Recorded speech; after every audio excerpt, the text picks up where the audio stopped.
അല്ല, ഇരുണ്ട കാലം കഴിഞ്ഞ 10 വർഷമാണ്. കേരളത്തിൻ്റെ ഭരണചരിത്രത്തിലെ ഏറ്റവും ഇരുണ്ട കാലം ഈ കഴിഞ്ഞ 10 വർഷക്കാലമാണ്. ഒരു നാടിൻ്റെ ഏറ്റവും വലിയ ഘടന സമ്പദ്ഘടനയാണ്. ആ സമ്പദ്ഘടന നട്ടെല്ല് തകർത്ത് തരിപ്പണമാക്കിയിട്ടാണ് ഇവർ പോകുന്നത്. എന്നിട്ട് പോണ പോക്കിൽ കോടികളാണ് ജനങ്ങളുടെ നികുതി പണം എടുത്തിട്ട് തിരഞ്ഞെടുപ്പിന് വേണ്ടി പ്രചരണം നടത്തുന്നത്. അല്ല, ഇതിനു മുമ്പ് തന്നെ നമ്മൾ ഈ വിഷയങ്ങളെല്ലാം നിയമസഭയിൽ പറഞ്ഞതാണ്.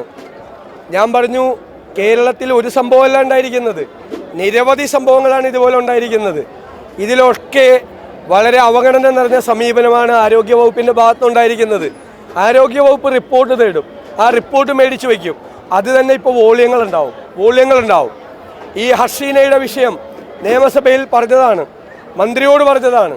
അവർക്കൊരു സഹായവും ചെയ്യുന്നില്ല. ഇപ്പോൾ അവരുടെ ചികിത്സാ ചെലവ് പ്രതിപക്ഷമാണ് നടത്തുന്നത്. കോഴിക്കോട് മെഡിക്കൽ കോളേജിലുണ്ടായ സംഭവത്തിൽ, അതുപോലെ വിനോദിനി പാലക്കാട് ഒരു കുട്ടിയുടെ കൈ നഷ്ടപ്പെട്ടു. ആശുപത്രിയുടെ അനാസ്ഥകാരുടെ കൈ ഓപ്പറേറ്റ് ചെയ്ത് മാറ്റേണ്ടി വന്നു. അതിനൊരു പകരം കൈ കൊടുക്കാനുള്ള മനസാക്ഷിയില്ലാത്ത ക്രൂരന്മാരുടെ സർക്കാരാണിത്. ഒന്നും ചെയ്തില്ല. ഈ ഗവൺമെൻറ്റിൻ്റെ ഭാഗത്ത് നിന്ന്, സർക്കാർ ആശുപത്രികളുടെ ഭാഗത്ത് നിന്ന് അനാസ്ഥ ഉണ്ടാകുമ്പോൾ ആ പാവങ്ങളെ സഹായിക്കണ്ടേ? സാധാരണക്കാരായ മനുഷ്യരാണ്.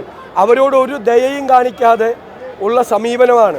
ആരോഗ്യ കേരളം വെന്റിലേറ്ററിലാണ് എന്ന പ്രതിപക്ഷ ആരോപണത്തിന് അടിവരയിടുന്ന കാര്യങ്ങളാണ് കേരളത്തിൽ നടന്നു വരുന്നത്. ഒരു സംശയം വേണ്ട കാര്യത്തിൽ.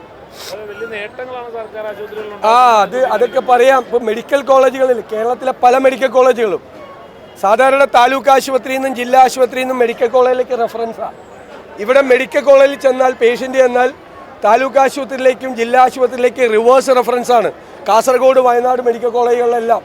പാലക്കാട് മെഡിക്കൽ കോളേജ് UDF കൊണ്ടുവന്നാണ്. അത് ആകെ അനിശ്ചിതത്വത്തിലായി, ഒരുപാട് പ്രശ്നങ്ങൾ. മഞ്ചേരി മെഡിക്കൽ കോളേജ് ഉൾപ്പെടെ. എന്നിട്ട് എന്ത് നേട്ടം ഉണ്ടായെന്നാണ് ഈ പറയുന്നത്? അല്ല, സിസ്റ്റത്തിൻ്റെ കുഴപ്പമാണ്. അത് പരിഹരിക്കാൻ വേണ്ടിയിട്ടുള്ള ഒരു നടപടിയും ആരോഗ്യവകുപ്പിൻ്റെ ഭാഗത്തു നിന്നില്ല. ഞങ്ങളിത് നിരന്തരമായി പല പ്രാവശ്യം ആവർത്തിച്ച് പറഞ്ഞിട്ടുണ്ട്.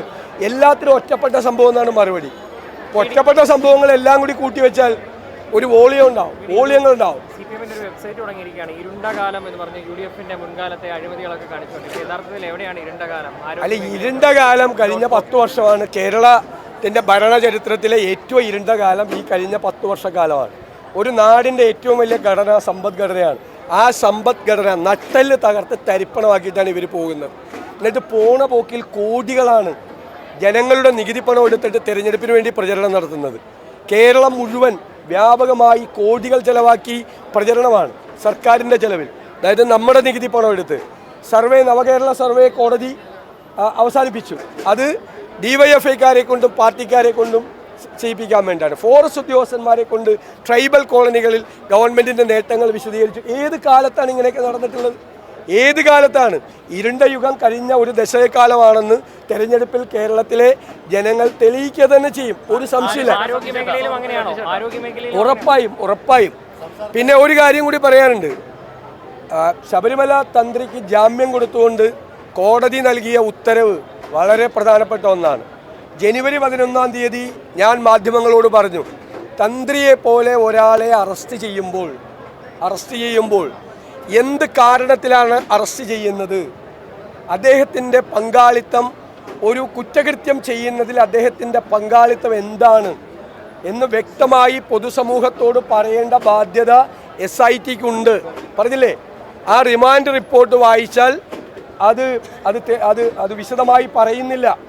മന്ത്രിയെ അറസ്റ്റ് ചെയ്താലും, മുൻ മന്ത്രിയെ അറസ്റ്റ് ചെയ്താലും, തന്ത്രിയെ അറസ്റ്റ് ചെയ്താലും എന്ത് കാരണത്തിൻ്റെ പേരിലാണ്, അവർക്ക് എന്ത് പങ്കാളിത്തമാണ് അതിനകത്തുള്ളത് എന്ന് പറയണം എന്ന് പ്രതിപക്ഷം പറഞ്ഞിട്ടുണ്ടായിരുന്നു. ജനുവരി 11-ാം തീയതി നിങ്ങളുടെ കയ്യിലൊക്കെ ലൈബ്രറിയിൽ കാണുമല്ലോ. അത് ജനുവരി 11-ാം തീയതി ഞാൻ തന്നെ പറഞ്ഞു. ഇപ്പോൾ കോടതി അത് തന്നെയാണ് പറഞ്ഞിരിക്കുന്നത്. എന്താ പറഞ്ഞിരിക്കുന്നത്? അത് കുറേ കൂടി വിശാലമായി പറഞ്ഞിരിക്കുന്നു. ഒരു തെളിവും ഇല്ലാതെ, ഈ ഒരു കുറ്റകൃത്യത്തിൽ ഒരു പങ്കാളിത്തവും ഇല്ലാതെ ശബരിമല തന്ത്രിയെ പോലെ ഒരാളെ 41 ദിവസം ജയിലിലിട്ടത് എന്തിനാണ് എന്ന് SIT പറയണം.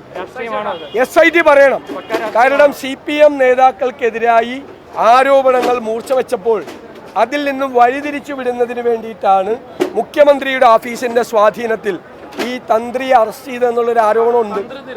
അല്ല, ഞാൻ നിരപരാധിയാണെന്നല്ലല്ലോ ഞാൻ പറഞ്ഞത്.